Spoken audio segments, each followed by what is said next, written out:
민주당 전당대회 당권주자인 김두관 더불어민주당 대표 후보가 윤석열 대통령의 임기를 1년 단축하고 지방선거와 대선을 동시에 치르자라는 제안을 했습니다. 왜 이런 제안을 했는지 직접 좀 물어보도록 하겠습니다. 김두관 후보와 전화로 연결됐습니다. 후보님 안녕하세요. 예, 반갑습니다. 김두관 후보입니다. 자, 후보님. 이 임기 단축 제안을 하셨어요. 1년 단축해서 2026년에 지방선거하고 대선을 같이 치르자 이 안인데 이 개헌안은 왜 제안하신 겁니까? 지금 윤석열 정부의 국정 운영이 3년 차 가고 있는데요. 예. 우리 국민들 다수는 윤석열 정부 국정 운영에 대한 평가가 이미 끝났거든요. 일부 당에서 이제 3년은 너무 길다 이렇게 이야기를 하고 있고 예. 지난 총선 결과 민심을 좀 수용을 해서 여야 협치로 이렇게 가면 좋은데 예. 전혀 그렇지 않기 때문에 강대강으로 가서 지금 국회 상황이나 정치 상황들에 대해서 국민들께서 너무나 많이 힘들고요. 예. 어쨌든 지금은 87 체제 6공화국 그 헌법이 국가 운영 원리로 지금 채택이 돼서 37년 정도 흘렀는데 예. 4차 산업 혁명 시대를 도래해서 예. 새로운 시대와 상황에 맞는 옷을 입는 게 맞거든요. 그래서 사실은 뭐 탄핵 이야기도 많이 하고 여러 가지 논란들이 많지만 예. 저는 현실적으로 윤 대통령이 결단을 내서 임기를 1년 단축하고 2026년 지방선거 동시 실시해서 새로운 7공화국 정부를 예. 출범시키는 게 이 어려운 국민들의 고통을 들어줄 수 있고 대한민국이 다시 선진국 이상으로 올라갈 수 있다는 그 참 안타까운 사정에서 그런 제안을 했습니다. 후보님, 그러면 후보님이 이제 개헌을 제안하신 거면 생각하고 계시는 권력구조 개편이 있을 거 아니에요? 개헌안에서 제일 중요한 건 그 부분이니까. 그럼 대통령 4년 중임제 생각하고 계신 겁니까? 예, 이미 뭐 많은 그 헌법학자들이라든지 예. 또 시민사회단체 이런 쪽에서 그 권력구조안을 많이 냈는데요. 예. 아무래도 이제 우리 남북이 분단된 상황이라서 국민들이 가장 선호하는 권력구조는 대통령제 같아요. 그런데 이제 5년 단임이 갖는 여러 가지 한계를 노정했기 때문에 예. 적어도 4년 중임제로 권력구조를 바꾸고 예. 지금 뭐 어쨌든 주거권을 비롯해서 기본권이 많이 헌법에 규정이 안 돼 있는 부분이 많기 때문에 예. 기본권도 규정을 하고 광주민주화운동이라든지 부마항쟁이라든지 6월 항쟁 이런 민주화 정신도 헌법 전문에 반영하는 방식으로 해서 예. 저는 결단을 해야 되지 않을까. 이 체제로 계속 가면 예. 국정이 마비될 것 같아요. 지금 알겠습니다. 상황 보면. 자, 예. 후보님. 예. 후보님이 제안하시는 이 개헌안의 방점은 권력구조를 대통령 4년 중임제로 바꾸는 데 있습니까? 윤석열 대통령의 임기를 1년 단축하는 데 있습니까? 어디에 더 강조하는 방점 찍혀 있습니까? 윤석열 대통령이 뭐 지금이라도 여야 협치를 통해서 예.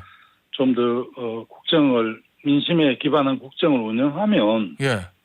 그것은 뭐 당연히 현행 헌정 질서가 유지되는 게 맞겠죠. 예. 상식적으로. 예. 그러나 지금 우리 국민들이 윤석열 정부의 국정 운영에 대해서 많으면 한 30% 남짓 이렇게 지지를 주잖아요. 예. 민주공화국에서 민심에 기반하지 않는 국정 운영은 참 힘듭니다. 그러니까 하나도 되는 게 없고 지금 뭐 최혜병 특검도 의결하고 거부권을 행사하고 국회의원 다시 재의결하고 다시 거부권을 행사하고 이렇게 계속 핑퐁이 와지고 예. 여야 양당 이제 갖는 치열한 공방 이런 걸 보면서 지금 우리 국민들 민생 현장에 보면 이자 폭등 이런 것 때문에 너무나 힘들어하는 자영업자 또 중소기업 이런 분들이 많은데 예. 정치권에서 그 문제를 해소해줘야 될 책무가 있는데 지금 뭐 계속 핑퐁 싸우니까 국민들이 마음 들고 눈을 둘 곳이 없는 것 같아요. 예. 제가 특히 이제 원회에 있어 보니 더 그런 걸 많이 체감하게 되는데 예. 도대체 나를 이렇게 방치하고 어떻게 할 겁니까? 자, 의원님 그런데 예. 만약에 후보님이 윤석열 대통령 입장이라면 이 권력구조를 4년 중임제로 바꾸고 뭐 기본권 조항도 현대에 맞게 바꾸는 개헌은 뭐 대통령이 시도할 수 있을 것 같기도 한데 본인 임기 1년 단축하면서 하라면 하겠습니까? 후보님이 대통령이라면. 물론 뭐 다 5년을 채우고 싶겠고 또 참모들도 그렇게 조언을 하겠지만 예. 지금 대한민국 사정이 녹록지 않아서 예.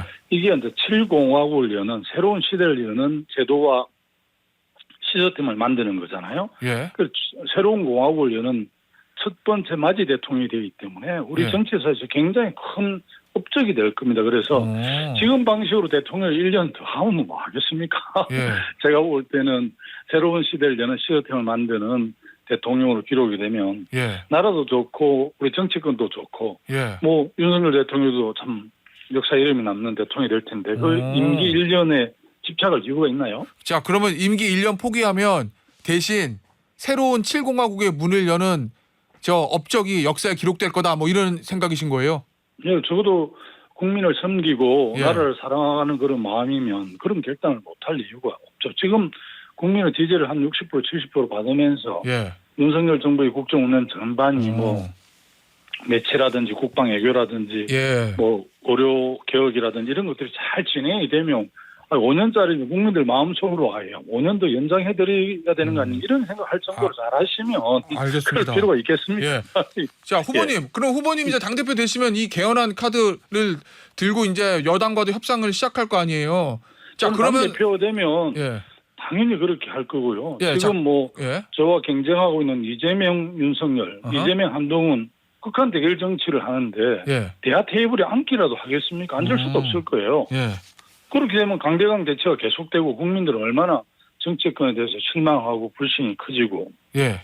자, 그렇게 그러면요. 되면 후보님. 예. 후보님 그럼 당대표 되시면 이제 임기 단축을 전제로 한 개헌안을 가지고 저 정부 여당과 대화에 나설 건데 그러면 민주당 일각에서 지금 얘기하고 있는 저 또 조국 혁신당에서도 일각에서 얘기하고 있는 대통령 탄핵론 그건 쑥 들어가는 겁니까? 아닙니다. 당내에서 탄핵 이야기를 많이 하고 예. 시중 국민들도 탄핵 이야기를 참 많이 하는데 예. 또 탄핵은 탄핵대로 추진하는 거예요, 그러면? 탄핵을 하려고 그러면 예. 우리 국회 200석이 그 탄핵에 동의를 해야 되고 예. 이게 헌재에 넘어가서 다시 헌재에서 인용이 돼야 되는데 예. 현실적으로 쉽지 않고요. 어쨌든 탄핵은 이 강제적으로 좀 끌어내리는 게 있고 예. 임기 단축과 개헌을 통해서 임기 단축을 통해서 예. 동시지방선거를 하면 예. 그거는 여야가 정말 극적인 국민을 위해서 타협을 해서 가능하기 때문에 예.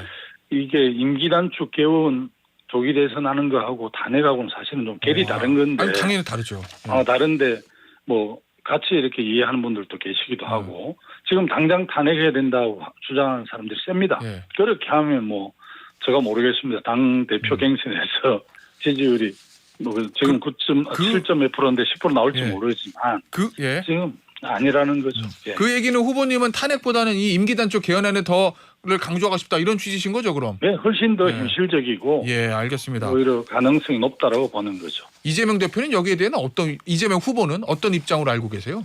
이재명 후보도 이거 추진할 수 있지 않을까요? KBS 토론회에서 예.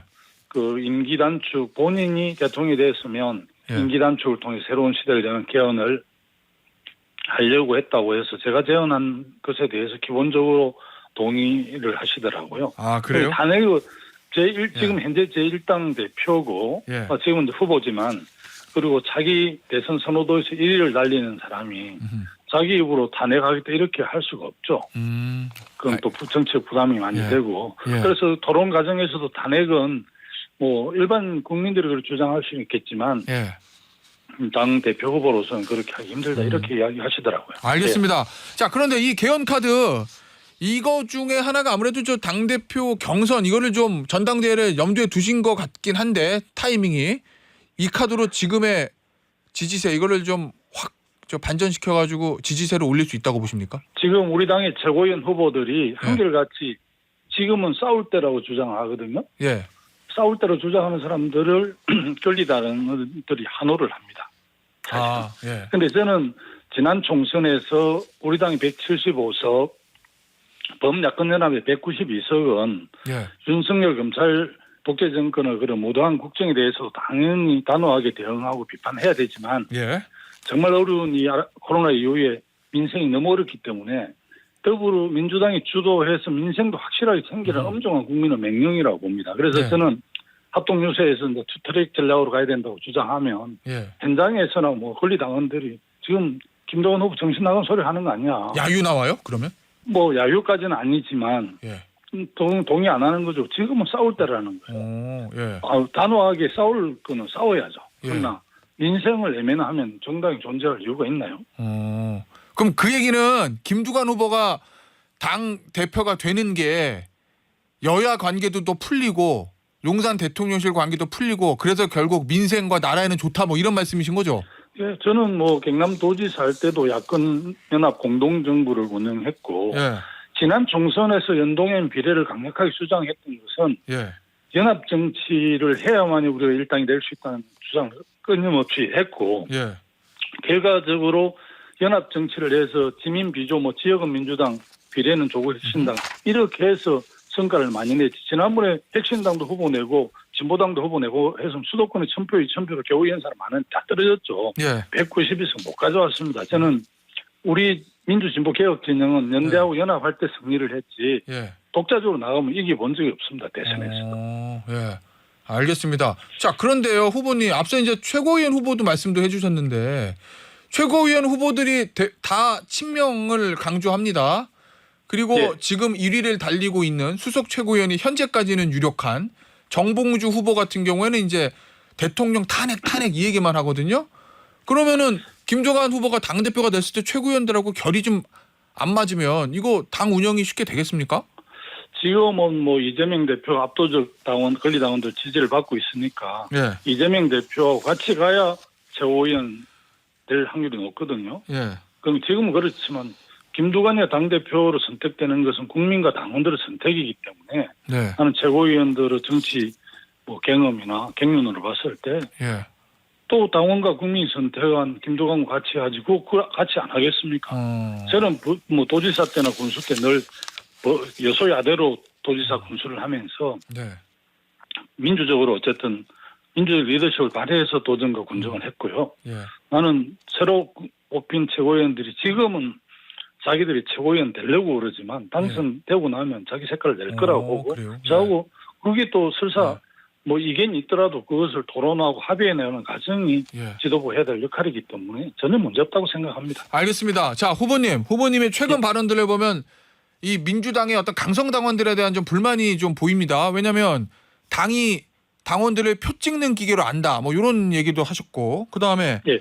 집단 지성이 아니라 집단 쓰레기로 변한 집단은 정권을 잡을 수도 없다. 요거 이제 올라갔다가 지우셨거든요. 뭐 메시지 팀의 실수다라고 얘기하시면서 사과하시긴 하셨는데 이 강성 당원들이 좀 당의 입김을 많이 불어넣는 거 이거에 대한 불만이 있으십니까? 예, 우리 당원들에게 이유 여하를 불문하고 예. 제 책임이라고 사과를 드리고요. 오늘 이 자리를 빌어서 다시 한번 그 당원들에게 사과를 드립니다. 다만 예. 강성 당원들이 이제 이재명 대표를 막 이렇게 너무 추앙하면서 오버페이스를 하고 그러거든요. 예. 그리고 이제 자신과 생각이 다르면 다른 생각으로 이해하면 되는데 이걸 적으로 규정하고 배타하죠. 지금. 그게 지금 민주당의 모습인데 예. 그래서 그런지 민주당의 지지율이 어제 여론조사를 보니까 11% 국민의 힘에 뒤지고 있더라고요. 아, 국민의힘은 예. 어쨌든 뭐 한동훈 대표를 당대표를 선택하긴 했지만 전당대회 과정이 거의 뭐 시정잡배들이 하는 난장판이었거든요. 그리고 네. 지금 윤석열 정부의 국정 운영이 30% 전후잖아요. 그러면 우리가 기본적으로 당이 다양성과 민주성, 율동성을 살려내는 전통적인 민주당이었다면 지지율이 지금 거꾸로 됐을 거예요. 시중에 이런 이야기를 한다니까요. 가슴 아픈데 예. 국민의힘이 민주당 같고 민주당이 국힘 같다 이렇게 국힘스럽다 그래요? 이렇게까지 지금 비판하지 않습니까? 예. 그 얘기는 이게 예. 후보님 강선 당원들 때문에 민주당의 이 중도 확장을 못 하고 있다 이렇게 보시는 거예요? 민주당에서 민주가 빠지면 중도가 어떻게 민주당은 옵니까? 중도가 안 오고 어떻게 또 지방선거 대선에 승리할 수 있습니까? 예. 알겠습니다. 저 후보님 마지막 질문입니다. 최상병 특검법 어제 이제 부결돼 가지고 폐기됐습니다. 만약 후보님의 당 대표가 되면 한동훈 국민의힘 대표와 이 최상병 특검법을 가지고 어떻게 협상하시겠습니까? 우리 당이 어제 이제 그렇게 국회에서 부결이 됐는데요. 예. 어쨌든 한동훈 새 대표께서 단호히 최상병 특검을 막겠다 이렇게 언급한 걸로 제가 알거든요. 네, 민주당이 추진하는. 본인은 이제 이 안은 자기는 이제 대안을 제시를 하긴 했는데 네. 이 최혜병 특검법을 맞서는 것은 그 야당과 맞서는 게 아니고 진실을 알고자 하는 국민 그리고 아들을 군대에 보낸 부모님들에게 맞서는 거라고 저는 생각해요. 네. 한동훈 대표한테 기대를 좀 합니다. 국민 눈높이에서 하겠다 이런 언급을 했고 기존에 뭐 윤핵관이 이끄는 그런 당 지도부 좀 다를 거라고 봐요. 예. 정치가 민심을 떠나서 할 수 없는데 한동훈 네. 대표가 그렇게 민심의 눈높이 하겠다는데 기대를 하고 있고 또 우리가 일당의 당대표가 된다면 국정을 책임지고 있는 여당인 알겠습니다. 소수지만 여당인 국민의힘하고 끊임없이 협상하고 타협하고 국민을 위해 국민을 딱 중심에 놓고 예. 해야 되겠죠. 알겠습니다. 자, 김두관 후보가 방금 전에 정당 지지도 말씀하셨는데 이 최근에 22일에서 24일에 있었던 NBS 전국 지표조사입니다. 휴대전화 면접조사로 이루어진 거고요. 자세한 건 중앙선거 여론조사심의위원회 홈페이지 참조하시면 되는데 그 여론조사에서 정당 지지도는 국민의힘 36%, 더불어민주당 25% 나왔다는 점 말씀드리면서 오늘 인터뷰 여기서 마무리하도록 할게요. 지금까지 김두관 더불어민주당 당대표 후보였습니다. 후보님 감사합니다. 예, 고맙습니다.